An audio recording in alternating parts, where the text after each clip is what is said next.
I should have known it was coming. My car had been making that coughing, struggling sound for weeks, like it was gasping for air every time I turned the key. But I was good at ignoring problems I couldn't afford to fix. That afternoon, I had just gotten off my shift at the urgent care. I'm supposed to work 7 a.m. to 7 p.m., but Damon told me earlier this morning not to depend on him to pick Ari up from the after-school program that ends at 6 p.m. The practice manager of our location told me to leave 2 hours early since the clinic was abnormally slow. She witnessed my distress this morning when I called the only 3 friends I had to see if they could pick up Ari. I was running on caffeine, a handful of almonds, and the hope that I beat traffic and still make it in time to pick up Ari. Of course, that's when the engine light started flashing. Then the battery light, then everything. I didn't panic. Not yet. I took a breath and turned down the music. That's when I caught the smell. Burning oil, I cut across 2 lanes and guided the car to the side of the road just as the engine gave one last groan and shut down completely. The dashboard went dark. Dead. I slammed my palm against the steering wheel, the thud echoing in the silence. I could feel the heat building behind my eyes. Not from fear, not even anger. Just exhaustion, the kind that sits on your shoulders and dares you to keep standing. I pulled out my phone. 5% battery. I didn't want to call Damon. I hated calling him. But I didn't have a choice. I wasn't going to make it to Ari in time, and there was no one else. The phone rang 3 times before he picked up. What? His voice already irritated. My car just died on 14th. I'm pulled over. I need you to pick up Ari for me. He sighed so loud I had to hold the phone away from my ear. Here you go with this bullshit. Every time I turn around, you got some emergency, some help me day in my moment. Why the fuck do I always gotta fix your shit? I'm not asking for anything except to pick up your daughter, nigga. He cut me off. You always got a problem. Always need something. You want me to leave work because you can't keep your car together. Fuck out of here, man. Damon, he hung up. I stared at the phone. He didn't call back. He never did. The nigga probably wasn't even at work. He is such a liar. He lies about everything. But 30 minutes later, the after-school app sent me a notification. Ari signed out, picked up by Damon C. I didn't know if I was relieved or disgusted. Maybe both. I looked around, cars flying past, honking, headlights flashing. My hand trembled as I dialed AAA again for the second time to find out their estimated time of arrival. They gave me a wait time of 40 minutes. After an hour and a half of sitting in a dead car with no AC and a dead phone, I tried not to cry. The shop AAA told my car to look newer than I expected. M&M Auto. Sleek signage, glass front, floors that weren't covered in oil. Almost out of place in the neighborhood. A tall guy in his mid-30s came out from the garage, wiping his hands on a rag. On the right, they said you stalled out? I nodded. Everything died, engine, oil light. It smelled like something was on fire. I'll check it out. Give me a second. I waited inside, arms folded, stomach tight. I hadn't eaten since 6 this morning and my ribs still ached. And all I could think about was Ari at home with Damon, hoping he wasn't drunk or angry when I walked in. The tech came back after 10 minutes. It's bad. You're gonna need a whole new engine. Gaskets blown, belts chewed up, probably did some damage to the lower block. I rubbed my temples. How much? Labor and parts, around $4 grand for used and about $7 grand for a new one. I blinked. I can't pay that. He looked uncomfortable. Do you want it towed back to your place? I nodded. Yeah, I'll figure it out. He walked off, and I stood there quietly trying not to unravel, just breathing, just staying upright. And then I heard it, a voice, low, smooth and steady like warm whiskey. She needs a new engine? I turned my whole body, looking for the attractive voice. It was the patient from the clinic, the patient with the beautiful eyes. He was in dark jeans and a white t-shirt, grease on his forearms and sweat at his hairline. But he didn't look tired.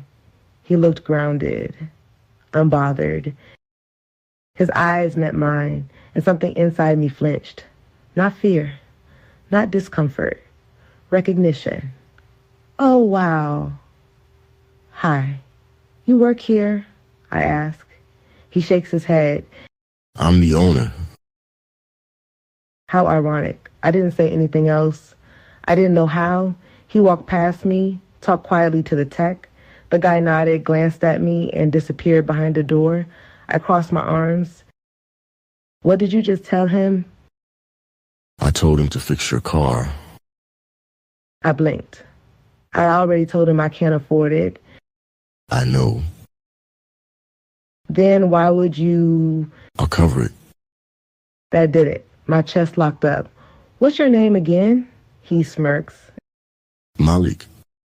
Malik, I'm not about to let some man I don't know throw money at me like I'm some helpless. I didn't say you were helpless. I took a step back, heartbeat heavy in my chest. I don't want you thinking I need saving. I don't, but I do think you deserve better than sitting on the side of the road with a busted engine and no ride home. I turn and look around us. The lobby had cleared.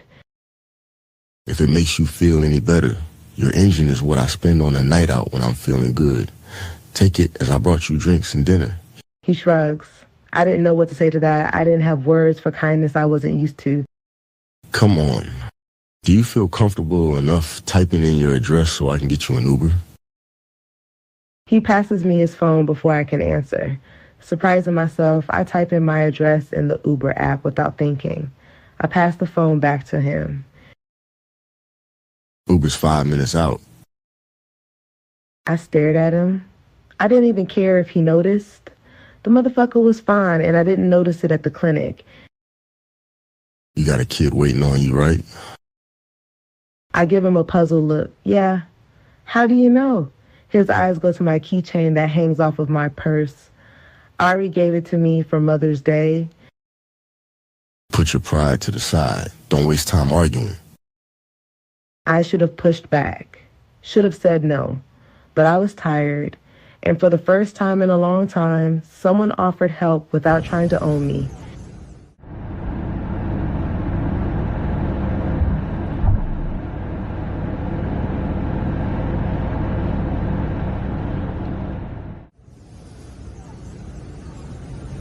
Two days later, the shop called. They said the engine was replaced. No bill, no questions. I called an Uber and showed up late that afternoon, Ari at my side. Malik was outside, leaned against the hood of my car like he was waiting. He looked at me, then at Ari, then back at me again. It's all done. Runs good. I drove it around for a while. I studied him. Why are you doing this? Because I can. And you don't want anything in return? His eyes darkened slightly, but not in a way that scared me. I don't move like that. I went on my hunch and believed him. He looks down at Ari again. Hello, beautiful. She smiles and replies shyly, hi. I smile a little. Thanks again, Malik. I truly appreciate it. He stares at me for a few seconds before saying, Your key is in the ignition. If you have any more problems, call the shop. Get home safe. And with that, he walks back towards the shop without looking back at us.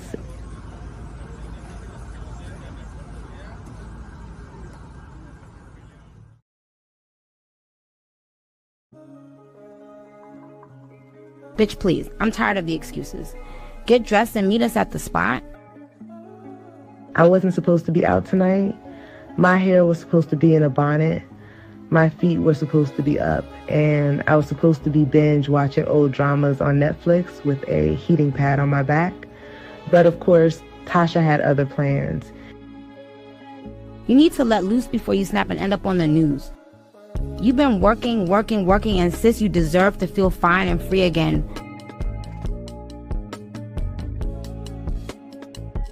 And somehow, a margarita and a black mini dress later, here I was in a low-lit lounge full of bass, laughter, and slow wine rhythms. The drinks were strong. The music was smoother than silk sheets. And for the first time in a long time, I didn't feel like someone's tired mother or broken down girlfriend. I just felt like me. I was mid-laugh, tipsy from cocktail number 2, when I felt eyes on me. I turned toward the bar to grab napkins. And there he was, Malik. It's been almost 2 months since his shop fixed my car, leaning against the bar, sipping on something dark, arms crossed, his presence unbothered and heavy, like a summer storm that doesn't need thunder to get your attention. When our eyes locked, my stomach flipped. He smiled, slow and familiar. I looked away first, but too late. He already knew I'd seen him. He made his way over 10 minutes later. Tasha and Carmen were out on the dance floor dancing with 2 strangers, and I was sitting at our high-top table watching their drinks and sipping mine.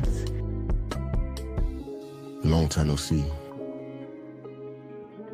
He said, voice as steady and rich as I remembered. I smiled. I could say the same. This city is too big for us to keep bumping into each other. He tilted his head, watching me for a beat longer than necessary. What brought you out tonight? I let out a breath, laughing lightly. My girls dragged me out by my hair, basically. I rarely go anywhere. It's work, home, school drop-offs, and pickups.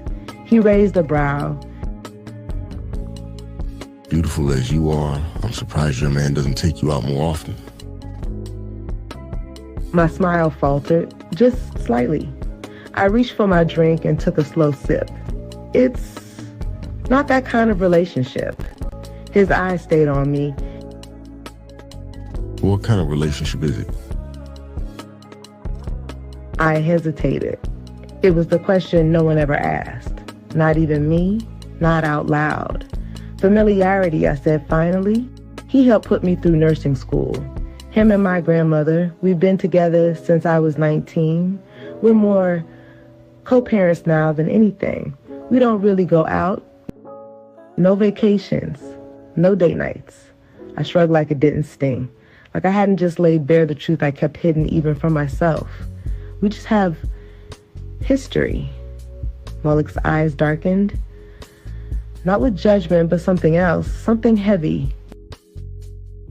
You sound like you're talking about a job, not a relationship. He said low. I forced a chuckle. Maybe it is. Maybe it's obligation dressed up in old memories. And is that enough for you? I didn't answer. I took another drink instead. We moved to a quieter booth not long after. I was watching Tasha and Carmen at the bar now, getting drinks from men as they whispered in each other's ears. I let my heels slide off under the table and tucked my legs to the side. I was still warm from the liquor, but the ache in my chest had nothing to do with alcohol. Malik didn't press. He just sat across from me, slow sips and still eyes. People drifted up to him every so often, women, men, whoever. A tap on his arm, a hand brushing his shoulder. He gave them a quick nod, a wordless acknowledgement, then cut the moment short. His focus slid right back to me like none of them mattered. I appreciated that. How he didn't crowd me, how he let silence settle and speak where words didn't. I'm not usually a blabbermouth, I tell him. He smirked. You mean you don't usually tell people you're with a bum? I rolled my eyes. That sounds worse when you say it out loud. It sounds like the truth. I met his eyes again. There was no pity in them. Just presence. Something I hadn't felt in a long time. Do you ever think about leaving? I looked away. Every day. His fingers tapped the side of his glass. What stops you? A lot of things, I murmured. Fear, money, guilt, my daughter. Money? Yes, money. Nurses make good money. I'm LPN. I throw at him. So, LPN, as in low paid nurse. What is $30 an hour going to do for me and my daughter? It's 2025. Shit is expensive. He raises his eyebrow at me with a slight smirk. and love. He changes the subject. I shook my head slowly. Not anymore. I'm fine with it. Malik didn't speak right away. When he did, his voice was soft, but clear. Sometimes familiarity and loyalty become the chains we decorate. Doesn't make them less heavy. My chest tightened. I looked down at my drink, swirling the melting ice with my straw. You always talk like that. Only when someone's worth hearing the truth. How do you know I'm worth receiving the truth? You remind me of my mother. Oh boy, wrong answer. Please don't tell me you a mama's boy. I chuckle. Absolutely not. Far from it. Trust me, comparing you to my mother, I wasn't trying to offend you at all. What I'm trying to say is your candor and your profession reminds me of her. I reply. Y'all are both beautiful in two different ways. My mother doesn't arouse me. He says sarcastically. I smirk at him, but don't reply. We stayed there a while longer, talking about little things. I laughed so hard at one of his stories about one of the lounge guests I had to lean against the wall to catch my breath. He had a dry sense of humor like me. What made you want to own your own auto shop? Easy money. My dad and mentor had one while I was growing up, so I didn't think twice about it. My mentor had me doing oil changes at 10 years old. I don't really work on cars anymore unless I'm bored. I smile. He asks, Why nursing? I smirk. I was told by all the women in my family that I will always have a job in America if I was a nurse. They didn't lie. The pay is okay. I'm not poor like I was in Guyana. I would still like to go back to further my education. They gave you solid advice, all right. Is all of your family here? No, I only had my grandmother, my grandmother's youngest daughter, and my dad. My dad disappeared. My grandmother died from cancer, and my grandmother's youngest daughter left and went back to Guyana. So you're here all alone? Yep, I have friends, but all of my family are across the water. Are you homesick? Yes and no. Believe it or not, I've been in America longer than Guyana. I was born in New York. My grandmother took care of me until the age of 12. My mother was always back and forth, chasing men. When my grandmother got sick, my mother sent for me to come be with her at home, and I left Guyana at 18 for good. Hence why you don't have an accent. I laughed. Exactly. When I'm with my people, it slips out a little, but other than that. He stares at me intensely. You said your mother was a nurse? Is she retired now? He nods his head as he sips his glass of whiskey. Yes. She's fully retired and lives in Paris now. I go visit her at least twice a year, and she comes back home to see me and my aunts at least twice a year as well. Wow. Yeah, her dream city. Never been? I'll have to send you. My face heats up. I lift my drink to my lips again. He watches me the entire time. I change the subject. So Mom is in Paris. Where's your dad? Dead. I'm sorry. He shrugs. It comes with the game. A lot of the people he ran with is dead or in prison. Someone walks past our booth, taps him on his shoulder. He nods his head in their direction as they kept walking. Do you feel like you take after him? I ask that without thinking and instantly hope it doesn't upset him. This liquor has me asking all type of questions. Absolutely.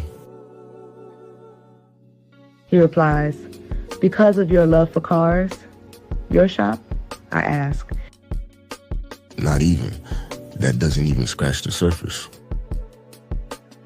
I stare at him. I could grill him all night, and I probably will want to know more. Why everyone your dad ran with is dead or in prison? Because that's what killing and drug dealing leads to. Dead or in prison. Very few can successfully leave that lifestyle. I exhale slowly. Carmen and Tasha walk up to our booth. Girl, this place will be announcing last call soon. Are you ready? I wasn't. I didn't even know this man, but I wasn't ready to leave him yet. I start. Malik must have sensed my hesitance. I'll make sure she gets home safely. Jada, share your location with them. He states authoritatively. His authority was totally different from Damon's. Very different. It instantly made me wet. All three of us look at him. Tasha and Carmen must feel the same effect he has on me because they're downright staring at him like they want him for themselves. Are you okay with that? He asks when he sees that none of us reply to his demand. I grin slowly. I'm okay with that. I take out my phone and share my location with Carmen and Tasha. What's your name? Malik. Malik what? Malik Carter. I'm the co-owner of this lounge. She's safe with me. He winks at Carmen. Carmen gave Malik another once over, her stare locking on the AP watch flashing from his wrist. Tasha gives me the look that says, bitch, I see you, and then she looks down at her phone. Come on, Carmen. I got her location, and we got this man's government name. I think she will be fine. Tasha loops her arm inside of Carmen's, and they walk away together. I giggle. So, cars aren't your only passion? What do you mean? You co-own this lounge? Yes, because I love to invest. Nightlife isn't going anywhere. My cousin wanted a lounge and he needed a partner. He shrugged. Humph, what else do you own? He smirks. Besides 2 of my auto shops, another lounge, and I have several properties I manage. I smiled. Nice. A waitress walks up and looks directly at Malik and ignores me. Can I get you anything else, Malik? Malik keeps his eyes on me. You want another drink?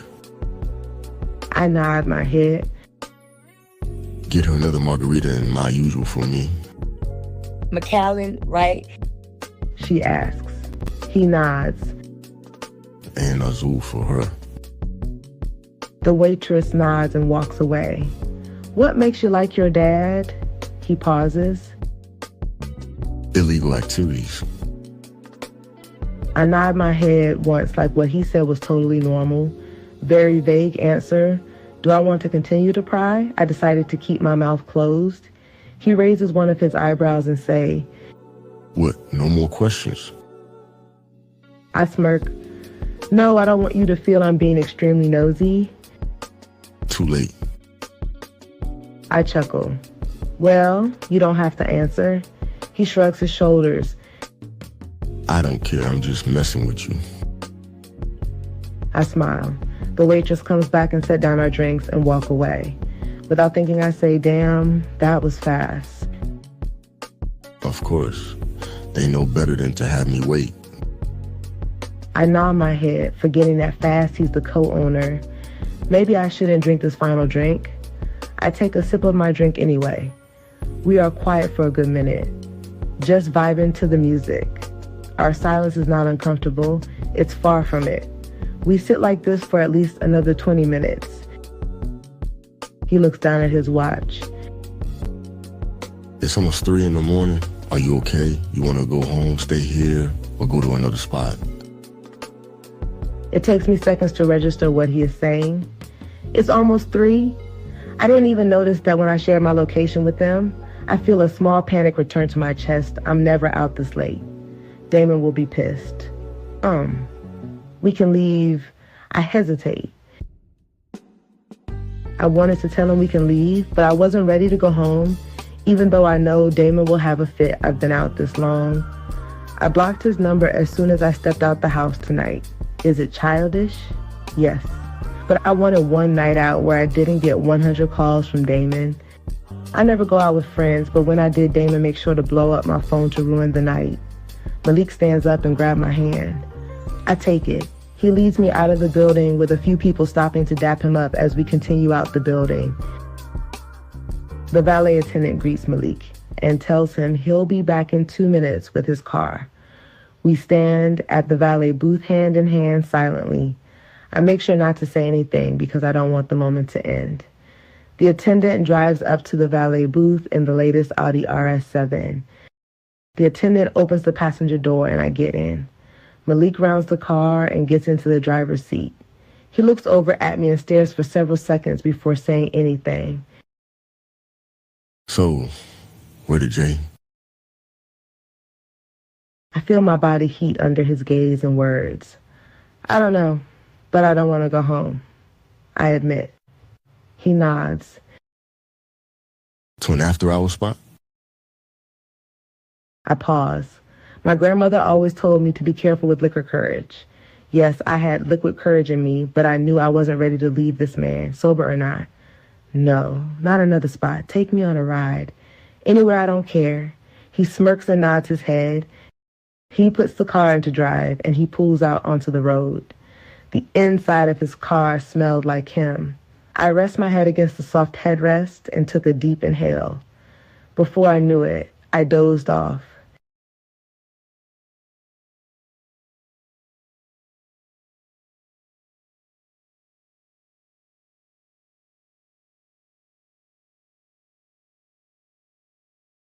The next thing I know, my eyes flickered open, and I was looking at the interior hood of a really nice car.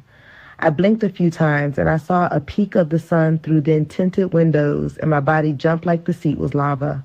Oh shit, I blurred out huskily. Malik grabs my hand from the driver's seat. I look over at him, and I see his calm face. Behind him is a huge lake. What lake? I don't know. Where am I? Lake Kiwani. Lake Kiwani? I asked, confused. Kiwani. He replies simply.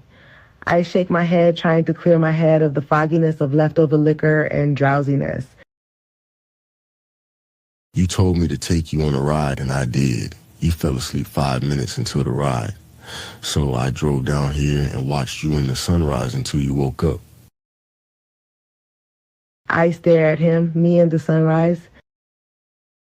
Yeah, you in the sunrise. I look at the clock on the dashboard of his car. It's almost 9 in the morning. I take both my hands and rub it across my face. Can you take me home, please? Yeah. He straightens up his seat, starts the car and puts the car in drive. I pull my cell phone out my purse. No text and no missed call. I then remembered I blocked Damon's number before going out. I sigh. It's Sunday morning, so it takes him 25 minutes to drive me back into the city. No traffic. I didn't have to give him my address. He went straight to my apartment. And then I remember he sent me home in an Uber once. He pulls into an empty parking spot in front of my apartment building. We were silent the entire ride. He puts the car in park. I turn to him and say, "Thanks for the ride." He doesn't reply, he just stares at me. Malik. Without liquor, I'm back at a loss for words. But the heat I feel around him is still there. I slept well. I chuckle. Put my phone number in your phone. I grab my phone, but instead of asking for his number, I just unlock my phone and hand it to him. He takes it and enters his name and number. He hands me back my phone. I smile gently. Well, I have to go. I open my door.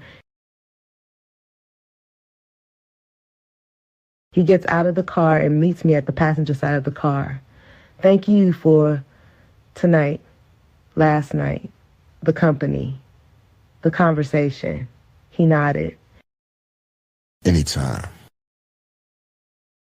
I turned to walk towards my building. Jada, He said. I looked back. if you ever decide that familiar isn't good enough anymore, His voice was low, controlled. let me know. I didn't say anything. I turned and walked towards my building.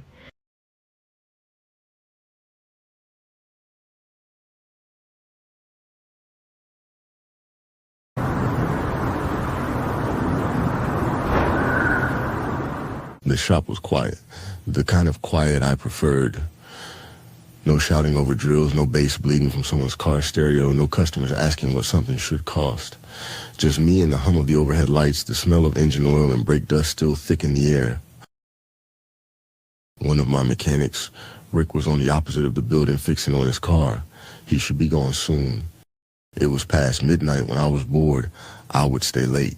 Not because I had to, because peace was a luxury I could afford now, and I didn't take that lightly. My mind drifted to Jada. It's been 2 days since I dropped her off at her apartment, and I haven't heard from her. I've never been this uneasy about a woman, ever. I typically only wanted women around for my sexual pleasure. I didn't have the patience to date women, so I stuck to what I knew. But I couldn't keep Jada off my mind. Yeah, I was attracted to her, but I wanted her physical presence more than anything. Hell, I watched the girl sleep while the sun came up. I wiped my hands clean with a rag and looked over the Mustang they pulled in earlier that day. Classic build, good bones, just needed someone to treat it like more than transportation. I liked that. Things that could be fixed, rebuilt. I grabbed a socket wrench and started tightening bolts that were already tight.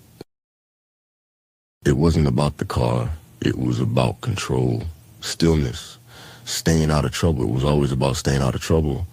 I glanced at the clock, 1:03 a.m., and set the wrench down, walked to the back office, unlocked the drawer where I kept a 9mm out of sight but never too far.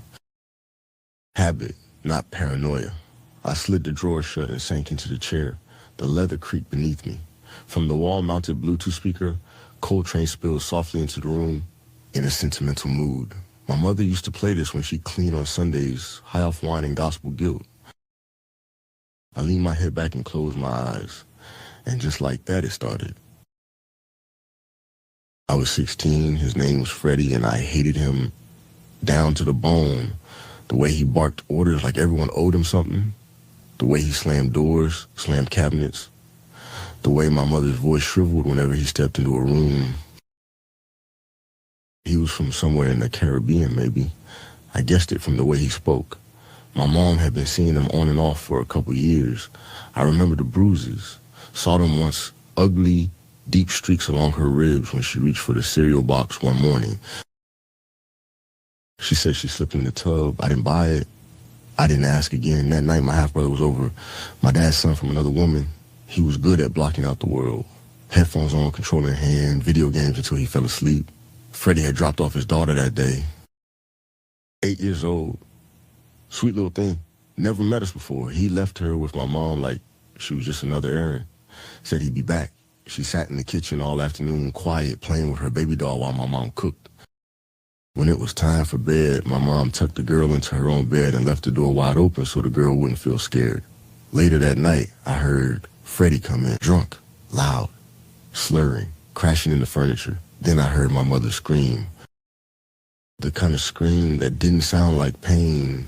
It sounded like violation. I didn't explode. I didn't black out. I waited until he passed out in the recliner, bottle still in his lap. Then I got up, walked into the kitchen, picked up the knife, came back. One cut, just one, deep. Angled like the diagram I remembered from an anatomy book I found in the school library.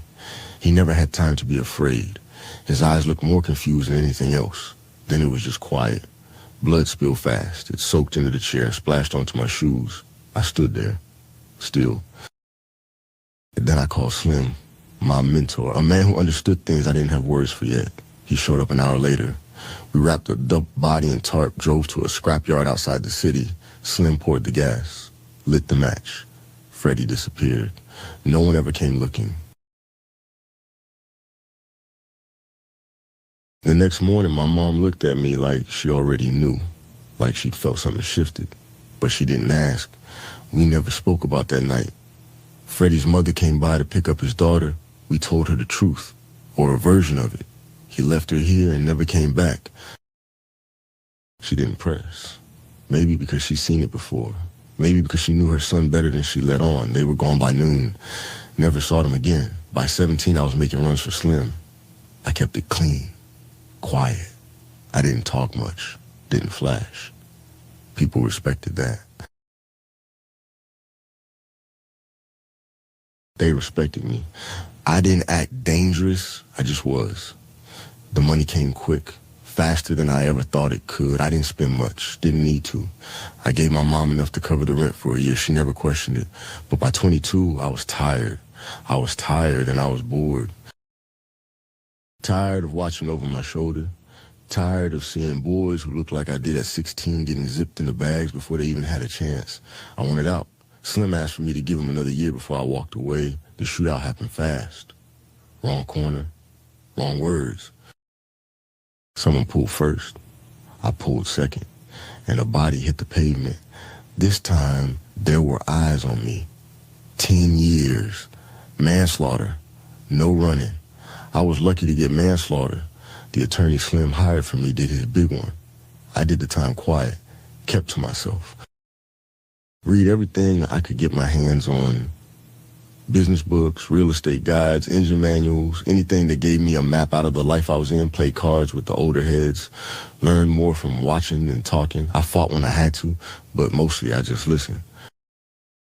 One of my mother's good friends was a therapist, a man. He came to see me several times over the years. I wasn't an advocate for therapy at the time. I was initially closed-minded. I felt it helped a little, but I just wasn't ready to talk about insecurities, my wants, my fears. I wasn't completely ready to take full accountability for the decisions I made in my life. I always felt had my parents not raised me in the environment I was in, I wouldn't be in any of this mess. Had my mother chose better men, I wouldn't have murdered Freddie.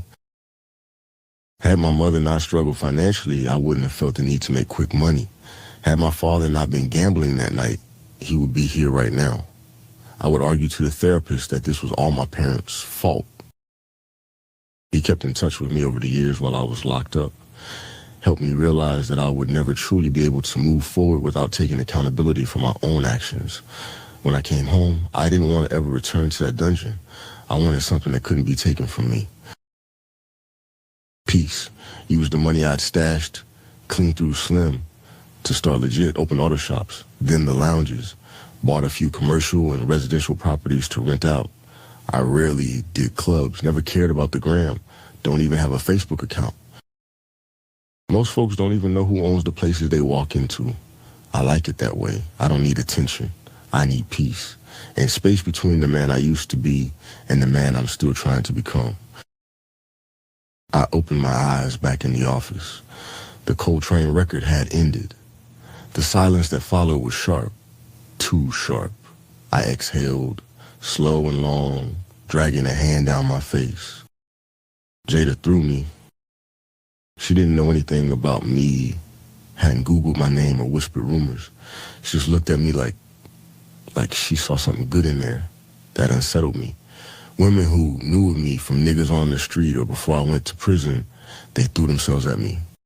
Asked for money every chance they got. Jada did none of that, and that made me want her even more. To chase her more, to give her more. That unsettled me too. I'm not good. I'm disciplined, focused, measured, but good. I killed a man in his sleep and never lost a wink over it. I built a life out of steel and silence, but her, she moved like music. I stood up, stretched my back, and looked out the narrow office window at the empty bay. Everything in its place, just the way I liked it, but something had shifted. Ever since I walked into that urgent care, I couldn't stop thinking about her. The way her eyes flickered, like she was carrying something heavy but refused to let it bend her, like she'd learned how to function while bleeding. I knew that feeling, and I couldn't shake it. I don't believe in saving people. I believe in survival and building a fortress and guarding it with everything I have. But something about Jada made me want to open the gate. Just a little. Maybe enough to let her in. I sat behind my desk, quietly finishing off my drink when a knock landed sharp on the door. I didn't even look up. Yeah? Rick cracked the door, looking a little hesitant. Malik, your brother's here. Says he needs to talk to you. I frowned, my jaw tense before I could even process the rest. Let him in. The door opened wider, and Damon stepped inside wearing a smirk that didn't quite reach his eyes. Dressed too clean for someone scrambling for favors, pressed jeans, gold chain, that same fake swagger I always hated. Look at you. Damon said, spreading his arms like we were long-lost family. Whole business.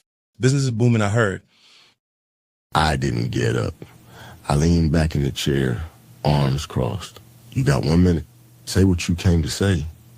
Damon sighed, pacing a few steps. It's not even like that, man. I wouldn't be here unless it was serious. I narrowed my eyes. It's always serious with you, right before the scam starts. You fucked me over the moment I stepped out the gates. I gave you my word. I put my name on your bullshit, and what'd you do? Left me holding the bag and paying off your debts. Damon dropped his arms. I know. I was wild back then, but this ain't about none of that. I need your help finding this girl I've been fucking. I smirked, almost amused. You asking me for help over a bitch? I laughed, deep and full of contempt. Everything we've been through, and you knocking on my door cause of a bitch? Damon ran a hand down his face. It's not like that. She took some shit I need back, bad.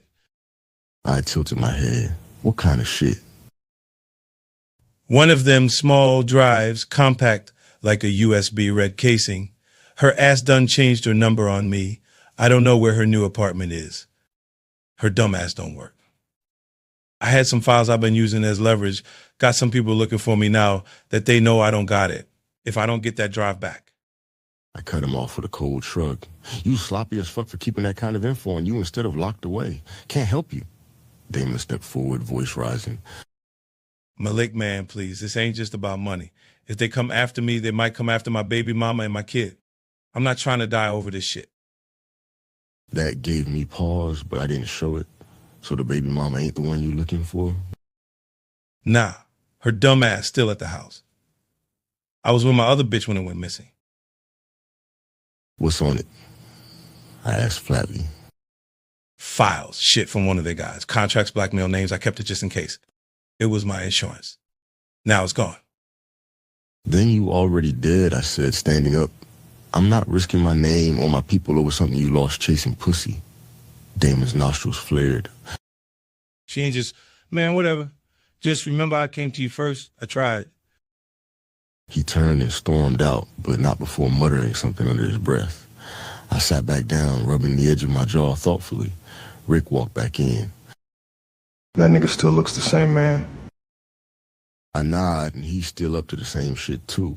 I need you to look into what he's been doing. The nigga hasn't reached out to me in 6 years, so it must be bad. Some girl left him and grabbed his shit. See if you can find out who it is for me. Do a deep sweep on him. See what he into and whose his baby mama and kid is. Rick nods and walks out my office.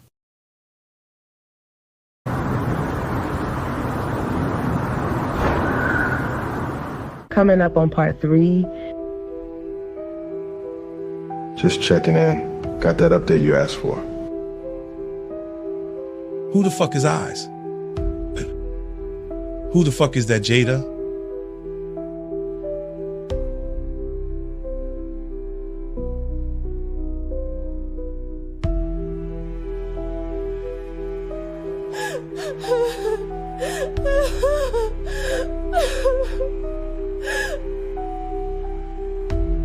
I didn't know where else to go. You don't have to explain.